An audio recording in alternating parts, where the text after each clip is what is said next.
Hey team, Ray here and here for MotoNZ. In this video we are discussing cameras, what camera you should use and what scenario you should use it in. So cameras, there's heaps of different cameras, they've all got different uses. What do I think you should use in different scenarios? Well, it comes down to your budget. How much money have you got to spend and what do you want to do with that camera?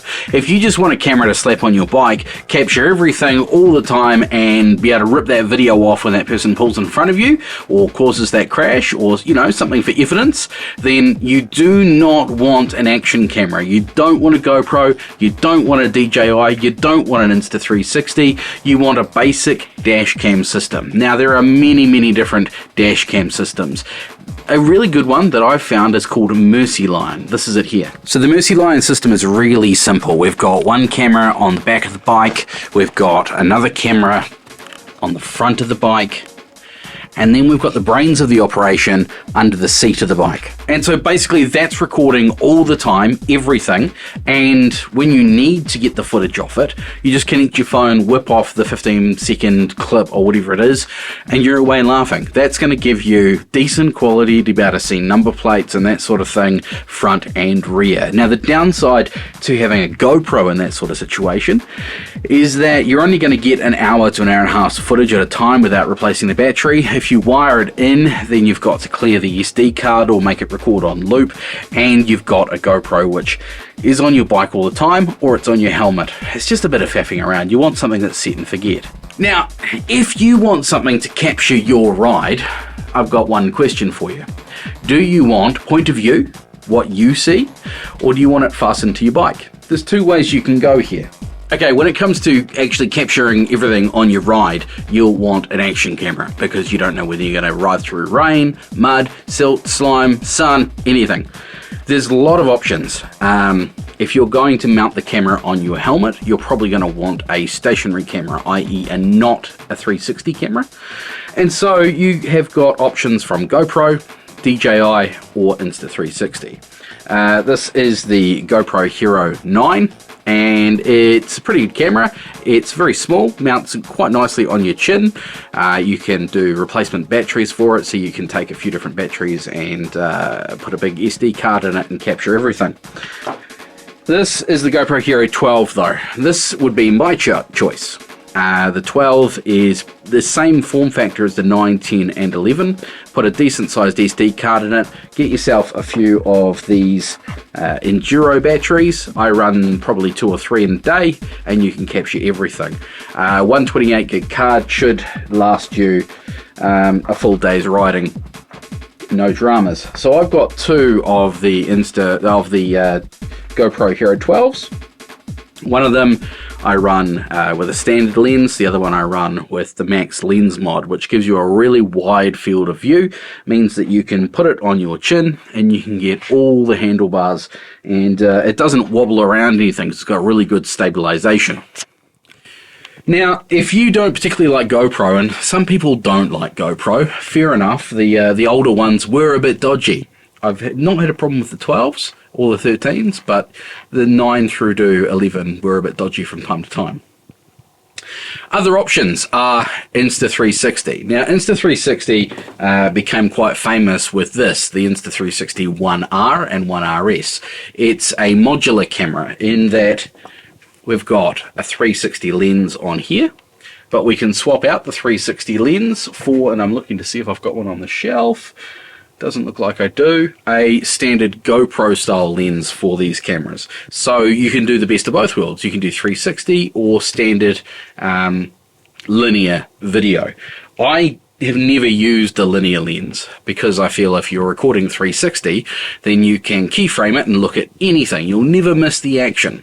I generally put one of these on the handlebars, and that way I can take footage looking back at me, I can take footage looking forward. If something happens off the side, I can keyframe it and see that.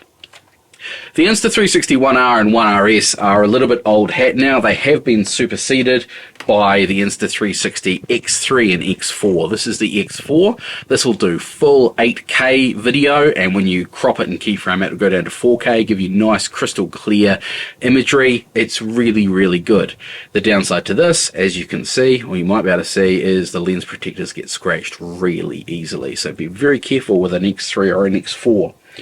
That's also a handlebar mounted camera, and I would get a couple of extra batteries for one of those. The other one that I've got that I really like the imagery from is this, the Insta360 Ace Pro.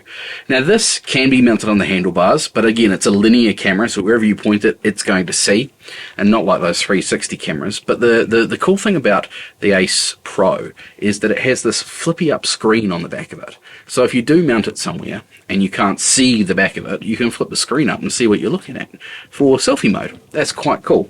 There's some really trick features in all of these cameras, and I'll run through a couple of the GoPro ones for you very shortly. But the Insta360 Ace Pro does a really nice job with AI processing. So it'll do in the box, ND filter, motion blur, and that sort of thing. This one has the same sensor as the DJI, but it has in the box processing from the likes of GoPro. So it's the best of both worlds. The one you might notice that I haven't mentioned here is the DJI Osmo Action. And then I don't have one of those. I've never had one of those. They're not bad cameras, but I've never used one because I really like the imagery I get from GoPro, and I got this one to try it out, the Ace Pro. So that one there, if you just want a camera to go on your chin and record a ride, will do a great job. But then I very much like the GoPro. The GoPro can do a lot more than just video on your chin. There's a whole lot of presets. You can do star trails, you can do light painting, you can take 24 megapixel stills with one of those as well, all on an SD card.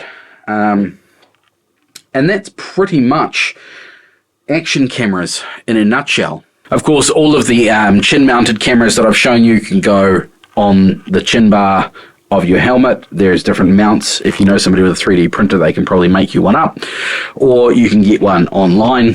Chin bar gives you, in my opinion, the superior angle, but you can also get a chest mount if you're not wearing a backpack. That might be a good option for you. There's heaps of these clamp mounts that are available off AliExpress, really cheap, or probably your local camera shop, and they just clamp onto the handlebars of your bike up here. And so if you put your 360 camera there, it's going to capture everything. You can put a standard GoPro on there if you like, but I generally put the GoPro on my helmet and the 360 camera on the bike. If you've got any questions, any comments, please do let me know. The other thing you're going to need is a decent SD card. I recommend getting a minimum 128 megabyte or gigabyte card, 128 gig. Also, you are going to want a fast one, so a class 10 V30 class 10 is what you're going to need. You can get from the likes of Samsung, do some pretty good ones. SanDisk also makes some pretty good ones, but you want to make sure you get a fast one, because that's where you're going to have issues. If you don't get a fast one, your camera is going to malfunction. Now, all of these cameras I've shown you here just now, they can sync up with your Cardo PackTalk Bold or PackTalk Neo. All of these cameras I've shown you just now can sync up with your Cardo PackTalk or your Sena if you have a Sena, and that way you can record directly from your internal mic on your helmet to the camera, do voice pieces to camera and that sort of thing.